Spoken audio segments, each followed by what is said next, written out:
All right, hello everyone. Eric Marks, findingmiddleearth.com, and today, unfortunately, we're going to be talking about the Nikon D7500. Let's get into it. All right, so Nikon released the D7500 early this morning. Luckily, I was pretty much up all night working on my landscape photography post-processing course, and I saw this news. Right when I saw social media start to blow up with the D7500 logos, of course, I got pretty excited. So I immediately wanted to go see what the specs were. I went to B&H Photo to see if, what the price was for pre-order. It wasn't there. So then I went to Adorama.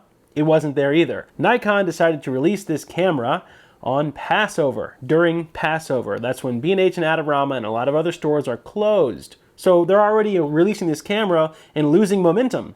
It's not on B&H yet. It's not on Adorama yet. It's on Amazon. So I have some of the specs pulled up on Amazon. I'm sure you guys already know a lot of the specs. Everyone thought this camera was going to be like a baby D500 and that it was going to be awesome. It's not. Okay, so reading off some of the specs of the camera, it has the same 20 megapixel camera that's in the D500, right? Of course, I was like, okay, great, I can see where they're going with this. We lose 4 megapixels from the D7200, so I was thinking maybe it's gonna be, a super fast, low light camera for, a fraction of the price of the D500. So, I was like, okay, great, 20 megapixels, I can work with that, that's cool. They're not competing in the megapixel war, that's fine.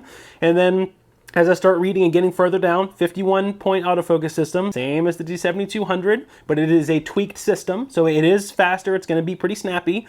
They increased one stop in ISO sensitivity, so it goes up to 51,200, and of course a boost mode up into the 1.6 million. That's just a marketing gimmick. You're never going to actually want to use 1.6 million ISO because you'll get really grainy images. It's just not good.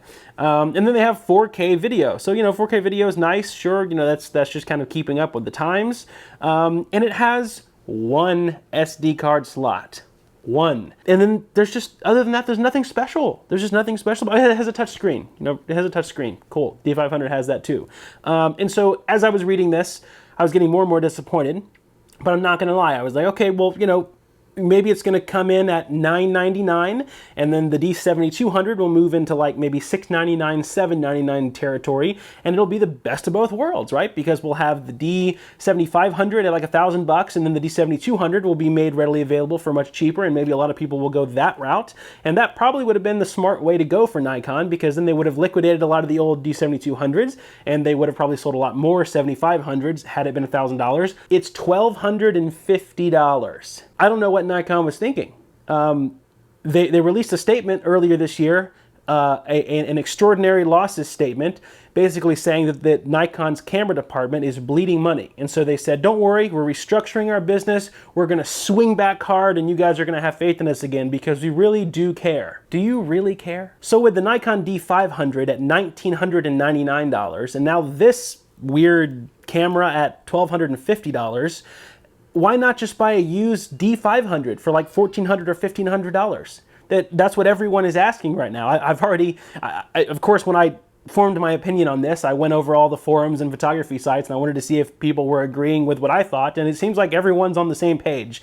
I don't really know why they just completely, it's almost like they had this potential, and then they put a cage around it, and they didn't really unlock the full potential. They took away the dual SD card slots. Why would you do that when the D7100 and the 7200 have that? There's no reason to take away the dual card slots. I don't get it. Okay, they added 4K video, fine. It's better in low light, fine.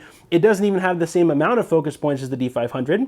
Of course, I might not have expected to. This new system's supposed to be zippy, but get this, it doesn't even have the same low light focus acquisition as the D500. You would think that, where they would take away some things, they would add some others. And so I get it, that it shoots 8 frames per second, it doesn't shoot 10. I get that, because the D500 shoots 10, and they want to push people to, more expensive for the D500. But if they're going to take away one thing, let's give something else. They don't. They just pretty much make it tie with the D500 in a couple of the techie features like touchscreen and the snap bridge stuff, but they don't really, this camera doesn't benefit you. I just don't get it. So $1,250, and you get this much of an upgrade from the D7200, but you lose 4 megapixels. So if you were a landscape shooter and you preferred crop sensor cameras, I would just pick up a used or a refurbished Nikon D7200 if you prefer the APS-C sensors. You can get a refurbished D7200 for about $750 right now. So All in all, a lot of people have already emailed me today asking my opinion on this camera. That's my opinion. I'm just confused. I thought Nikon was restructuring to do this big, release in the summer, on their actual anniversary, the 100th anniversary. And so far, all they've done is re-release the D500 and the D5 in some kind of graphite 100th anniversary collector's edition. And then they've come out with this D7500. I'm confused. I'm completely lost. I'm not giving up on them yet. I know it may be hard to believe. I still have faith that the D810 replacement is going to be good. I hope it's going to be good. If not, I don't know what I'm going to do. I really hope that the D810 replacement is what's going to put Nikon back on the map, because if it doesn't, they're in a world of trouble, in my opinion. They're gonna go down fast, even faster than they have been. So yeah, I'm confused. I'm not sure why they just did a couple little upgrades and said, here you go, here's a new camera for $1,250. And right now, the D7200 is still at $999 or $996, something like that. I don't know. I'm confused. Hey, but guess what? I have a Fujifilm X-T2, and I just got a sweet firmware upgrade that got me more focus capability, faster eye detect autofocus, faster continuous AF tracking, more customization in the menus, 9-shot bracketing on auto bracketing exposures, and I had to pay $0 for it because it was a free firmware upgrade. This video isn't about Fujifilm, but thank you.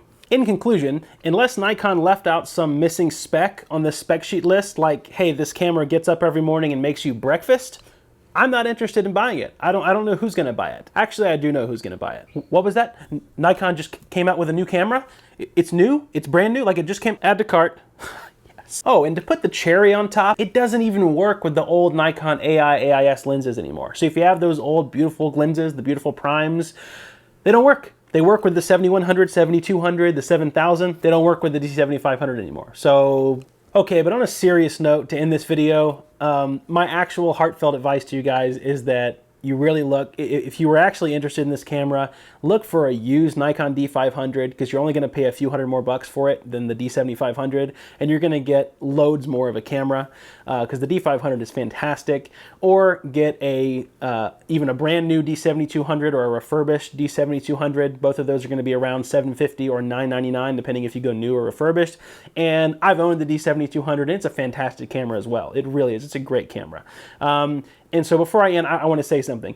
This video wasn't made to attack the D7500 as a camera, okay? As a camera, if Nikon's history didn't exist and there were no competitors in the game, it's going to take beautiful photos, okay? So don't let me scare you away from this. Like, it's going to do well with sports. It's going to do well if you want to shoot in low light. It's going to do well at image quality. It'll produce nice images. It will, okay? It will. It will produce sharp, nice, good color images. It's probably going to have good dynamic range. It just will.